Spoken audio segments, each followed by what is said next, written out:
தனி பெரும்பான்மை இல்லை. பாஜக ஆட்சி அமைக்க கூட்டணி கட்சிகள் விதித்த 3 நிபந்தனைகள். மக்களவைத் தேர்தலில் பாஜகவுக்கு தனி பெரும்பான்மை கிடைக்காததால் ஆட்சி அமைப்பதற்கு கூட்டணி கட்சிகள் சில நிபந்தனைகள் விதித்து வருவதாக தகவல்கள் வெளியாகி உள்ளது. மத்தியில் பாஜக வரப்போகிறார் என்பது சந்தேகத்திற்குரிய இடமாக உள்ளது. இந்நிலையில் மத்தியில் பாஜக ஆட்சி அமைப்பதற்கு சந்திரபாபு நாயுடுவின் தெலுங்கு தேசம், நிதிஷ்குமார் ஐக்கிய ஜனதா தளம் ஆகிய கூட்டணி கட்சிகளுடன் பேச்சுவார்த்தை நடத்தப்பட்டு வருகிறது. தெலுங்கு தேசம் 16 தொகுதிகளிலும், ஐக்கிய ஜனதா தளம் 12 தொகுதிகளிலும் பெற்றுள்ளது. இந்த ஆதரவுடன் 3வது முறையாக மத்தியில் ஆட்சி அமைக்க முனைப்பு காட்டி வருகிறது பாஜக.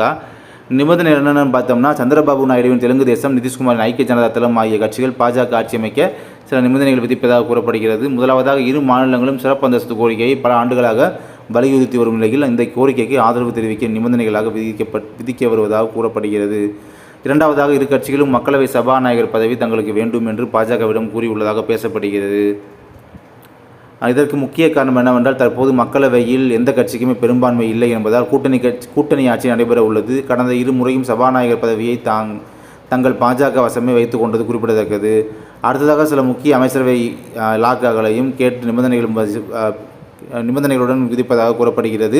இதற்கிடையே தேசிய ஜனநாயக கூட்டணியின் ஆலோசனை கூட்டம் இன்று டெல்லியில் நடைபெற இருக்கிறது.